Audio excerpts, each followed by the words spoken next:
Hola chiquillos, ¿cómo están? Vamos a comenzar con una nueva clase. Para eso vamos a compartir ya la pantalla.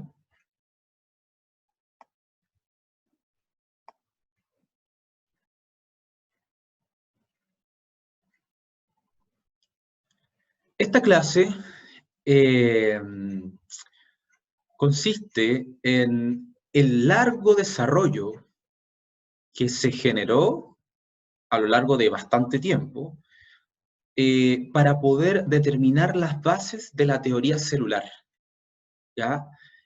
Y yo lo he llamado, un largo recorrido para una teoría, la invención de la célula, ¿ya? O sea, el mundo de esos años concibió y ingresó a su conocimiento estas estructuras que son base del entendimiento de la disciplina que es la biología. Por lo tanto, vamos a generar un desarrollo histórico de la teoría celular, que es la base de otra disciplina de las ciencias biológicas que se llama la biología celular. La biología celular estudia, ¿cierto?, a nivel de las células. Ahora, la teoría celular ya se comienza a desarrollar desde Robert Hooke, ya un naturalista inglés, y comienza con la invención y creación de los microscopios. Después viene otra persona, otro señor, un holandés, Van Leeuwenhoek, que también desarrolla unos microscopios mucho más elaborados que les permiten visualizar de mejor forma las estructuras pequeñas, y fue uno de los primeros en observar el mundo de los microorganismos. Después vienen dos alemanes, Schleiden y Svan, que ambos, uno es botánico, el otro es zoólogo, y ellos son los que plantean esta nueva visión o esta nueva teoría o hipótesis acerca de la existencia de estructuras pequeñas que van constituyendo, ¿cierto?, las estructuras y tejidos de los organismos vivos. Luego aparece otro señor, ¿ya?, también alemán, que plantea que estas células provienen de otras células preexistentes. Y luego vamos a analizar otros más y que van a constituir lo que nosotros conocemos como la teoría celular actual. Entonces, vamos a comenzar con este naturalista y científico que es Robert Hooke. Él es inglés y, como les había dicho anteriormente, él fue el que desarrolló unos microscopios bastante interesantes para la época que le permitían cierto aumento. Incluso, él desarrolló un instrumento para enfocar de mejor forma la luz y así poder tener mejor visión de los objetos que él estudiaba.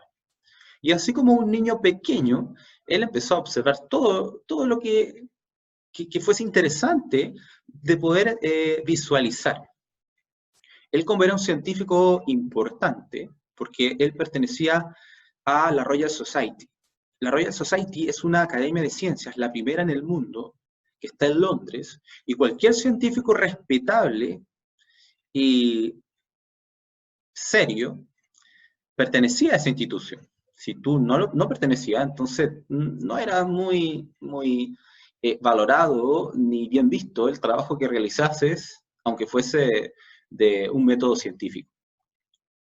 Y él publica todo lo que él pudo observar en una revista que se llama Micrografía en el año 1665, y allí el mundo tiene acceso, ¿cierto?, a las estructuras pequeñas. Claramente estas estructuras pequeñas, como por ejemplo partes de insectos, estructuras de plantas, y específicamente esto de acá es muy importante, porque él observó la corteza de los árboles, que nosotros le llamamos corcho, Y él pudo determinar que esa corteza de los árboles tenía unas estructuras simétricas como especies de celdillas, que él, bueno, llamó celillas de hecho, y que, bueno, él nunca supo, pero lo que él estaba observando era el esqueleto, ¿cierto?, de células muertas, básicamente la pared celular. Entonces, ese fue el primer acercamiento que tuvo un científico a estas estructuras que componen los tejidos y son la base, ¿cierto?, de las organizaciones vivas, que son las células. Después viene, como ya les había adelantado, Anton van Leeuwenhoek, ¿ya? Me cuesta pronunciar su apellido. Él pertenece a los Países Bajos, mal llamado Holanda, ¿ya? Porque Holanda es una parte o región de los Países Bajos, y desarrolló un microscopio en base a metal y unas lentes muy impresionantes para su época, que le permitían un aumento de 200 por. Ese aumento de 200 por, para alguien que, bueno, él no era un científico, él era un mercader, vendía telas en uno de los puertos más importantes de los Países Bajos, era un comerciante. Él no tuvo muy buena llegada con el mundo científico porque, bueno, un científico en esa época sabía de muchas cosas, muchos campos de estudio, la geología, sabía sobre la física, química, etcétera. Bueno, que ni siquiera tenían esos nombres, pero sabía de varias cosas. Y también los científicos hablaban distintas lenguas. Y él se le consideraba como medio inculto, pero a pesar de que no tenía una formación como tal, como científica, tenía todas las aptitudes y desarrolló esta técnica que se llevó a su tumba. Estos microscopios que él desarrolló, fabricó alrededor de 500, ya los donó a las sociedades científicas desde la época, y la verdad es que nunca legó el cómo hizo esos microscopios. De hecho, hay una persona que hace recientemente desarrolló una técnica para poder observar, o sea, para poder desarrollar esos microscopios, más o menos cómo pudo haberlo hecho este señor en esa época para desarrollar algo un instrumento tan importante para poder observar estructuras pequeñas. De hecho, en el año 1674, él envió las cartas a la Royal Society. En ese tiempo, todo se comunicaba a través de cartas. Todos los estudios, todas las evidencias, observaciones sobre fenómenos, sobre objetos de estudio, eran enviados a través de cartas. ¿Y aquí quién le ayudó? Robert Hooke. Robert Hooke, que sí era un científico, le ayudó, ¿cierto?, a publicar sus observaciones, ya que son muy detalladas, ¿ya? Por ejemplo, ahí vemos incluso a nivel de células procariontes, bacterias, o sea, muy, muy pequeño. O sea, la capacidad que tenía de observar ese microscopio que él realizó era mucho mayor y superior a la capacidad de Robert Hooke. También observó incluso estos pequeños animáculos que él llamó animáculos, y utilizó otro nombre, que después lo van a poder analizar mejor en un video que les voy a presentar sobre él, porque es muy interesante lo que él desarrolló, y es muy bonito el video también. Estos animálculos que encontraba en los charcos o gotitas de agua, ya donde vemos un montón de microorganismos. De hecho, la portada de esta presentación son microorganismos, microalgas, que se llaman diatomeas, que son hermosas las diatomeas. Pongan diatomeas, googleen, y van a encontrar una maravilla de formas. Y también él, bueno, no él precisamente, pero un alumno de él, dibujó y observó los espermatozoides. ¿Ya? Eso es muy interesante porque comienza en esa época como el primer indicio de que la vida proviene, ¿cierto?, de la vida. Bueno, estos espermatozoides dieron para muchas, ¿cómo decirlo?, explicaciones bastante raras, como bastante locas, ¿ya? Después, si quieren, les puedo dejar un link sobre las teorías de ese entonces, sobre cómo se hacían los bebés, ¿ya? Cómo se formaban los bebés, y los espermatozoides tenían un rol muy importante en esas teorías. Ya, pues, entonces los dejamos hasta acá, y para que puedan observar el siguiente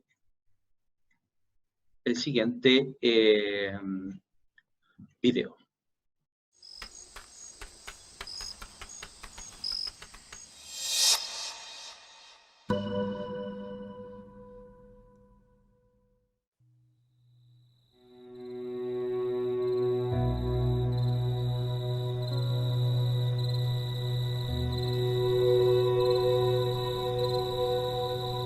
everything that you can actually see. Todo lo que podemos ver con nuestros ojos es la mínima parte de la vida en la Tierra. La mayor parte de la vida es invisible.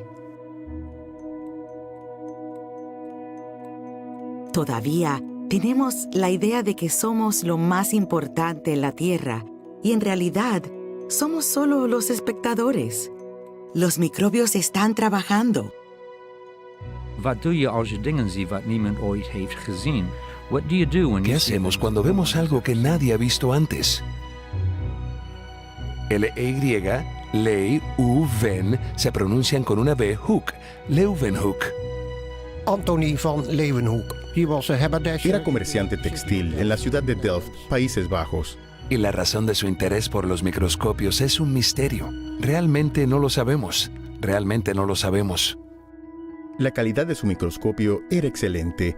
Fabricó 540 instrumentos pequeños y solo mostró algunos. Nunca reveló cómo había fabricado sus lupas. Robert Hooke en Inglaterra escribió este maravilloso libro, Micrografía. Las primeras observaciones del pequeño mundo con una lupa. Una de las primeras cosas que Leeuwenhoek hizo fue observar las cosas que Hooke había observado. El aguijón de una abeja, la pata creo que de un piojo. Pero vio algunas cosas que Hooke no vio porque sus lupas eran mejores.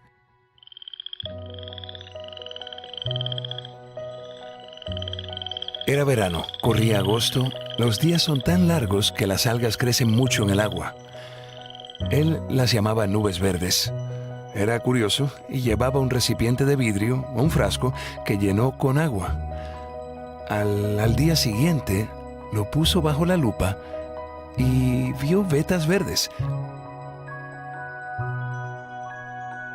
Entre ellas encontró pequeños animales.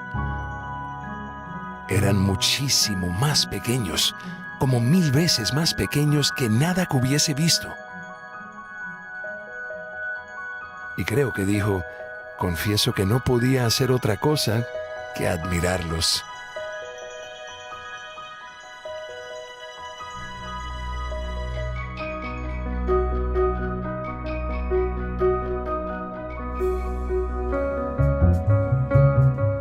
Leeuwenhoek las llamó en holandés dierkens, y dierkens es el diminutivo de la palabra dier. Deer, D-I-E-R. Esta palabra significa animal en holandés. Leeuwenhoek los llamó pequeños animales. Todo era completamente nuevo. La palabra microorganismo no existía en ese entonces. La palabra bacteria es del siglo XIX. Fue como Adán en el jardín del Edén que, en el Génesis, nombró a todos los animales. Era un mundo completamente nuevo y él era la primera persona allí.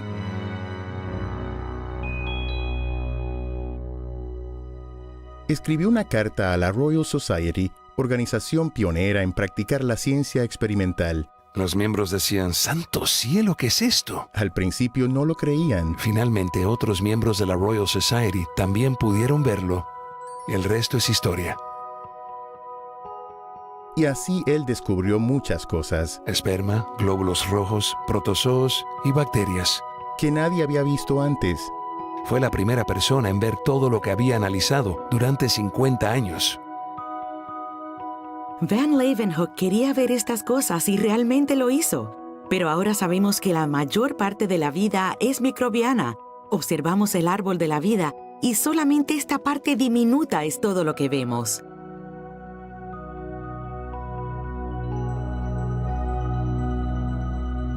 Todo organismo superior está cubierto por dentro y por fuera con bacterias. No estaríamos vivos si estos pequeños compañeros no trabajaran incansablemente para darnos genes y proteínas que nuestro genoma no codifica. Además, tienen todo tipo de conductas fabulosas.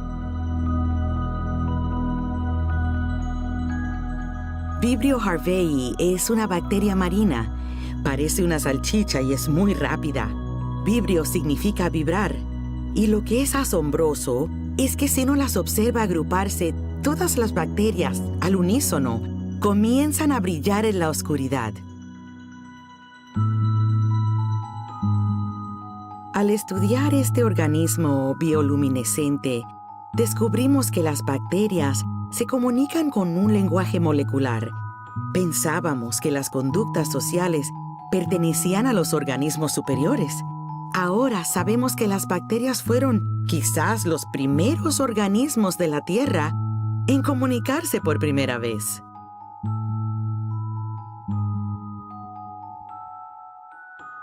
Siempre estamos analizando un mundo desconocido. Nos impulsa a lo que desconocemos y la idea de que el mundo debe ser más complejo de lo que sabemos ahora. Y eso es inspiración suficiente para hacer un experimento.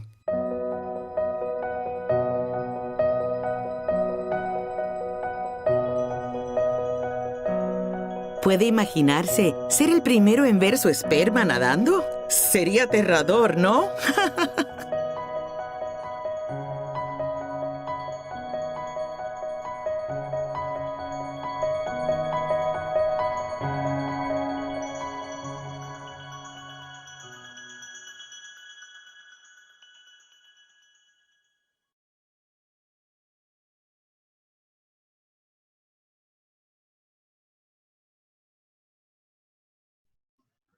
Bueno, espero que les haya gustado el video, muy bonito la animación, resalta la importancia que tuvo alguien que en su época no fue lo suficientemente reconocido solo por el hecho de no pertenecer a esos círculos sociales, lo cual me parece una muy buena forma de valorar su trabajo. Entonces, vamos a continuar con el recorrido histórico del desarrollo de la teoría celular. Y vamos a partir por Schwann. Él es alemán, ¿ya? Y estudió en la Universidad de Berlín. Y muchos de los alemanes que vamos a estudiar se relacionaron con otro científico, que es un fisiólogo, el fisiólogo estudia el funcionamiento de los órganos del cuerpo en general. Y muchos de ellos, y sus postulados, y todo lo que se desarrolló, gira en torno a esa escuela, ya de la Universidad de Berlín. Este señor rechazaba una perspectiva filosófica que en Alemania se llama el idealismo alemán, con un personaje muy importante, un filósofo llamado Kant, que se apellida Kant. Y de ese idealismo alemán se desprende una rama que se llama el vitalismo. Y el vitalismo lo que hacía, en el fondo, era explicar qué era lo que le permitía el origen y el desarrollo de las organizaciones vivas. Entonces, ellos pensaban que existía una especie de fuerza vital, ¿ya? Que especial y que tenía una finalidad. Y esa finalidad era el desarrollo de organizaciones vivas. Y que esta fuerza no tenía nada que ver con lo no vivo, es decir, con las rocas, con la temperatura, con la humedad, con el suelo, con el aire, con el agua. No tenía ninguna relación. Esas leyes, o sea, esa fuerza no se podían mezclar ni no tenían relación con lo otro.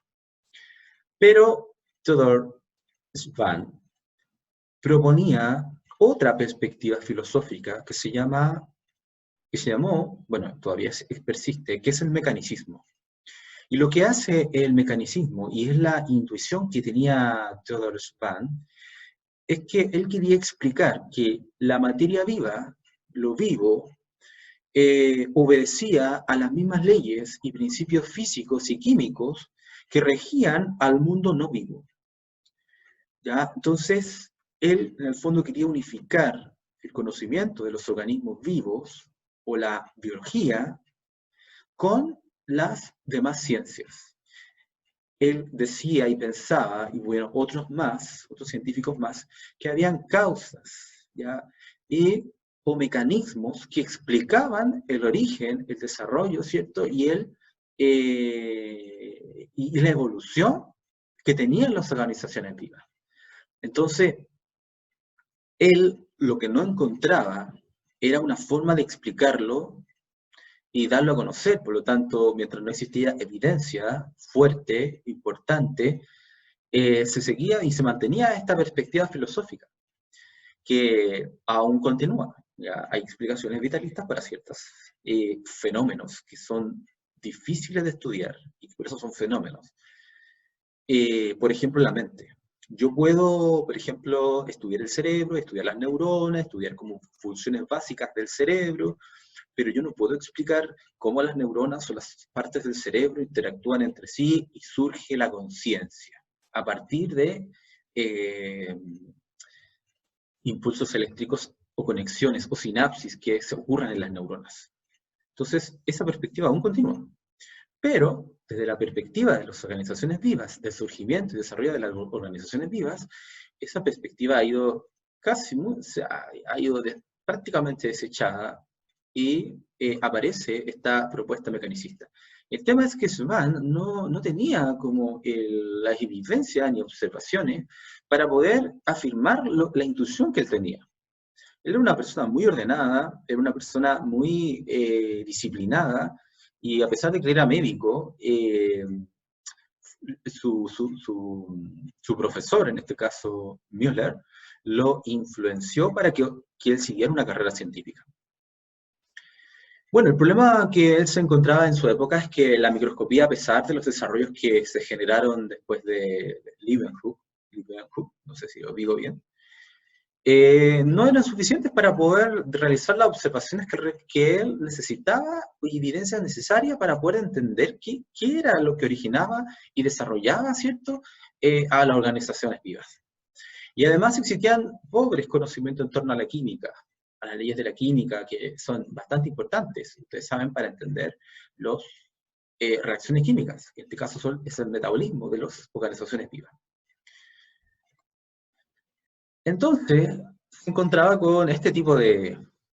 Estos eran los dibujos, esta era la evidencia, son las observaciones, que es lo que él tenía para poder generar una teoría en base a que explicase, ¿cierto?, el desarrollo y origen de la vida y poder rechazar definitivamente el vitalismo en organizaciones pequeñas.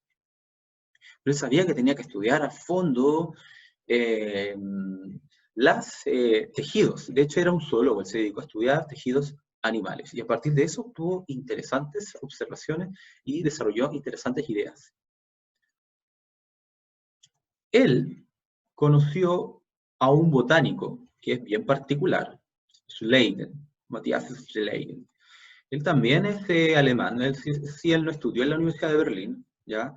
Pero se conoció con Svan, ¿ya?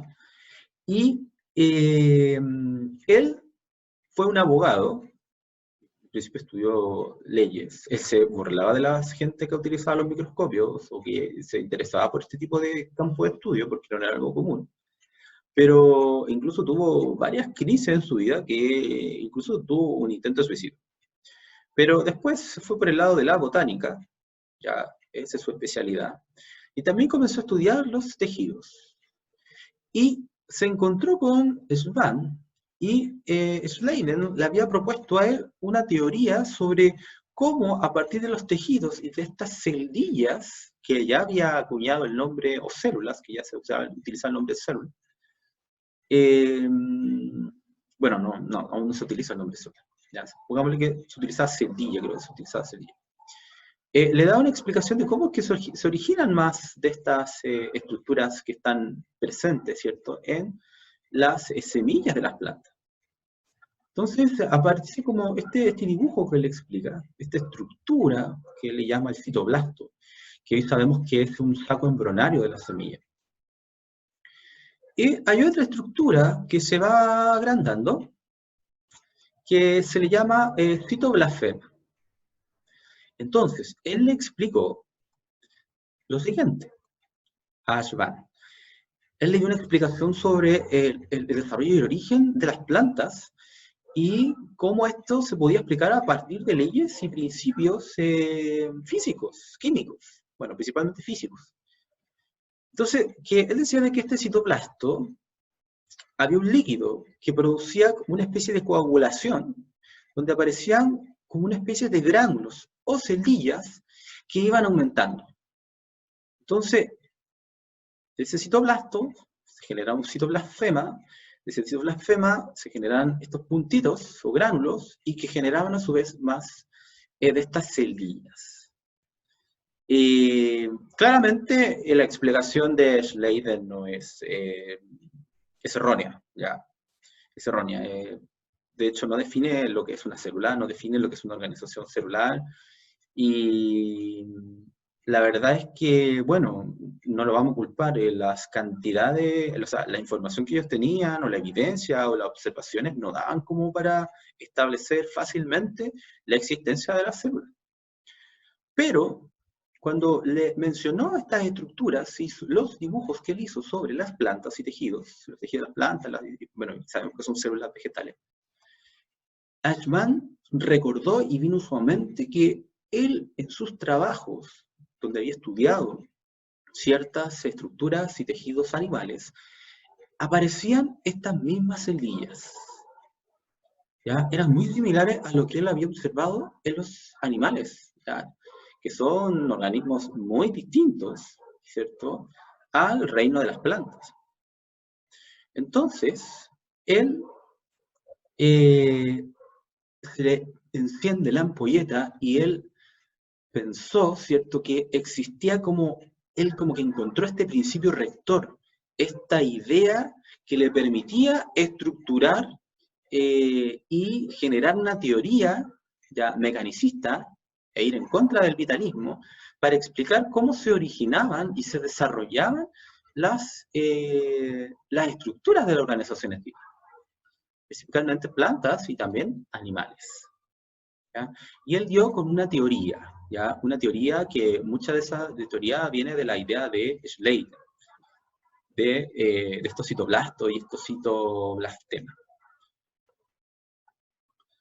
Entonces, esta teoría que él llamó la teoría de los organismos es, bueno, algo vaga, pero era esperanzadora, en algo aportó, ¿cierto? Porque él se iluminó y dijo, estas estructuras también están en los animales. Y aquí me puedo agarrar, ¿cierto?, para poder generar una teoría ya del tipo mecanicista. Entonces, bueno, las observaciones, dibujos, ¿cierto?, de las células vegetales, de lo que había también de otras células animales y sus propios dibujos y evidencia, postuló lo siguiente. Postuló lo siguiente, decía, todos los seres vivientes, plantas o animales, tienen un principio o forma de desarrollo común. Cada organismo parte de una masa de citoblastema, sustancia química amorfa, sin estructura, en cuyo seno precipitan o coagulan los citoblastos. Hoy diríamos los núcleos, en torno de los cuales se organizan pequeñas cavidades, las células, que finalmente se diferencian formando las partes elementales de los tejidos. Entonces ahí se le ocurre una teoría, un principio de los organismos, en la cual la célula está presente en los organismos, en distintos organismos, muy distintos como plantas y animales. Lo que sí es que la forma que tiene de explicar el cómo se originan y se desarrollan es errada, ¿ya? Y ahí vamos viendo cómo esto se va a ir puliendo a partir de otros científicos y otros descubrimientos. Entonces aparece este señor Virchow, que también es alemán, ¿sí? Él es un médico, y su forma de poder estudiar, bueno, él estudió básicamente tejidos humanos, se dedicó a estudiar básicamente los tejidos de los pulmones, un tejido bien especial de los pulmones, donde se encuentran unas estructuras pequeñitas que son los alvéolos.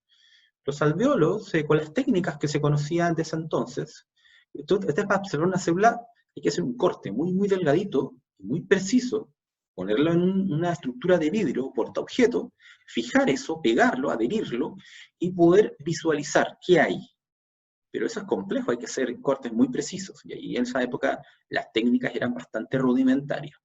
Entonces este señor que estudiaba el tejido anormal, como lo llama, y el tejido patológico, enfermo, pulmones que estaban siendo dañados por la tuberculosis de esa época, que fue fatal, ¿ya?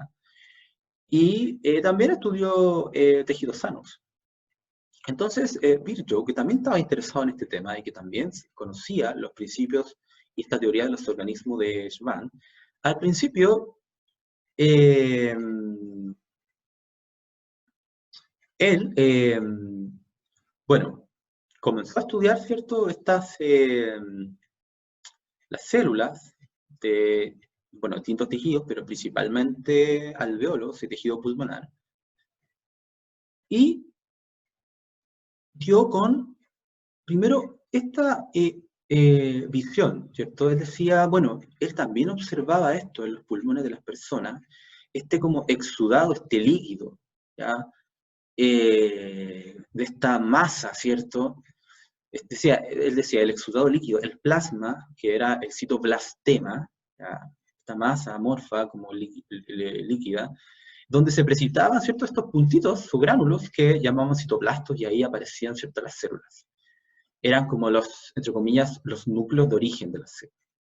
Pero él después comenzó a darse cuenta, a observar lo que ocurría con la tuberculosis en distintas partes del cuerpo, más lo que se conocía de otro científico Remarque, que él estudió las algas y estudió que a partir de estas semillas, ¿cierto?, se originaron más semillas. Entonces, a partir de ese principio, ¿cierto?, él se le ocurrió una suposición. Él nunca vio ni observó lo que él menciona ahora. Él decía, el mundo orgánico animado, es decir, los tejidos animales, los tejidos vegetales, se distingue del inorgánico, es decir, de la roca, del suelo, etc., por la producción de unidades capaces de dividirse. O sea, las unidades capaces de dividirse hace referencia a las células. Y esto es una suposición, ¿ya? Él lo supuso, generó una hipótesis. Él nunca observó, ni dibujó, ni evidenció, ni demostró que las células se dividían. Pero a él se le ocurrió esa idea, planteó esa idea, y él estaba segurísimo de esa idea. Y corrige el planteamiento de Schwann y de Schleiden, que Schwann se basa en Schleiden, ¿cierto? Entonces, aparece esta frase muy importante como el eureka de Einstein, omnis célula a célula, es decir, toda célula proviene de otra célula. Entonces, esta teoría, ¿cierto?, de los organismos se va haciendo cada vez más refinada, más precisa, y va teniendo mayor aceptación, ¿ya? Y va precisando, ¿cierto?, lo que ya había postulado Schleiden y Schwann, ¿cierto?, pero con ciertos errores. Ahora, con todo ese desarrollo histórico, descubrimientos y observaciones, con esta precaria tecnología y no muchos conocimientos, pero con gente muy lúcida y muy perspicaz, ya podemos concebir un primer postulado de la teoría celular.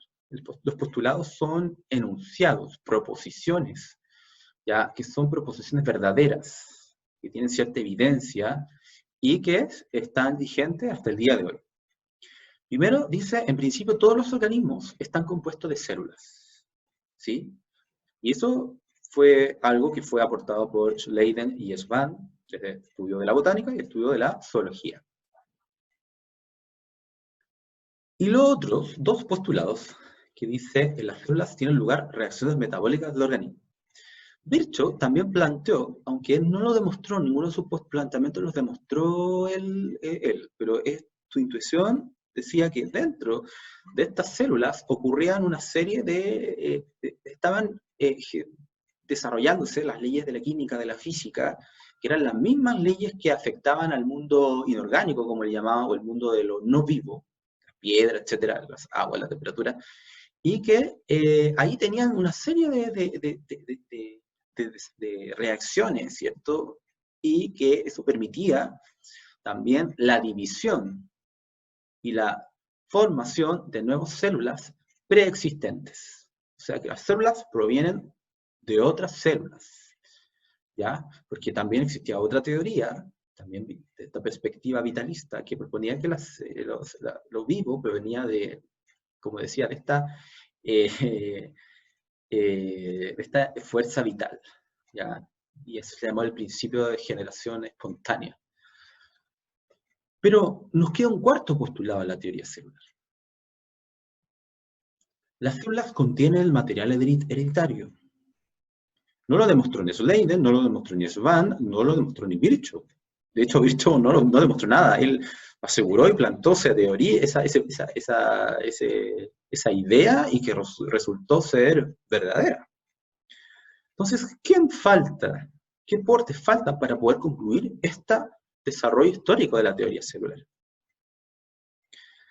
Acá tenemos a otra persona, también alemán, Walter Fleming. ¿Ya? Walter Fleming también fue un médico, un fisiólogo, ¿ya? Que se le adjudica como el padre de la citología, el estudio de las células. Él no fue el primero, por ejemplo, hubo mucho en visualizar la célula, ni en reconocer esta estructura como el núcleo, u otros, de hecho. Pero él desarrolló algo muy interesante. Él desarrolló una técnica para teñir las estructuras del núcleo celular.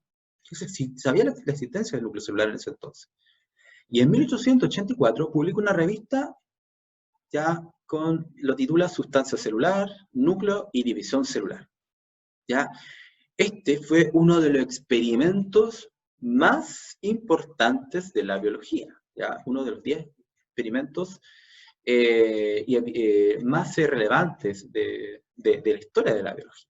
Fue impactante, porque él pudo, veamos, bueno, es un trabajo súper preciso, muy detallado, muy serio, muy riguroso, como los alemanes, que son súper, ¿cierto? Riguroso en su trabajo. Entonces, para eso, él estudió y utilizó como objeto de estudio, utilizó como a las salamandras, el tejido de las salamandras. La salamandra no es un lagarto, es un anfibio, pariente de las ranas y los sapos. Y lo que él hizo es que trajo células y logró teñir las cromatinas, es decir, el material genético con cierto grado de condensación. Entonces, incluso se observó incluso cromosomas. Miren, ¿ya? Es un trabajo muy bonito. Estas son fotografías reales, dibujos de él, donde se pueden observar las fases de lo que él llamó la división celular o mitosis. Recuerden, profase, metafase, anafase, telofase. Y ahí él precisó, ¿cierto? Y parafraseando a la frase de Virchow, su colega, anunció lo siguiente, mencionó lo siguiente, o postuló lo siguiente. Omnis nucleus ex nucleus. Todo núcleo celular proviene de un núcleo preexistente.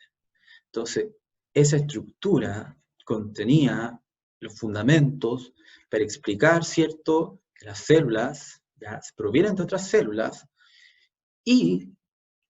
pero hay algo que no permite explicar. Él no explicó, por ejemplo, el tema de la herencia. ¿Se acuerdan en segundo medio, cuando estudiamos la herencia, la transmisión de los genes? Bueno, ahí hay otro personajillo. Miren, entonces, tenemos los postulados de la vida celular. El número 1, Schleiden-Svahn, el segundo y el tercero Virchow. Entonces las células contienen el material hereditario. Ya sabemos que está Fleming, porque él pudo visualizar, describió perfectamente cómo se divide el núcleo celular, y además, esta información que obtuvo Fleming se cruzó con otro personaje, ya que es el padre de la genética, que es Gregory Mendel, este monje austriaco que tiene una historia bastante penosa, por así decirlo. Bueno, este monje austriaco estudió la herencia y utilizó estos guisantes, ¿cierto? Las arvejas, ¿cierto? Utilizó dos variantes, una variante que él llamó factor ya dominante, el otro factor recesivo. Los factores de la herencia, él nunca supo que estaban ubicados en los cromosomas, y que en los cromosomas ubicaban los genes, pero él propuso leyes que permitían explicar la transmisión de ciertas características, y principalmente cuando aparecía un cierto gen dominante y un gen recesivo, y sus posibles probabilidades y posibilidades en la descendencia, como se iba heredando de generación en generación estos rasgos. El tema es que cuando él propuso esto, nadie lo infló. Así no, el hecho lo publicó en el 1865, no fue tomado en serio, y después, en el año 1900, se redescubren sus estudios y se hace este nexo. Se redescubren todas las leyes mendelianas, se le hace su reconocimiento claramente.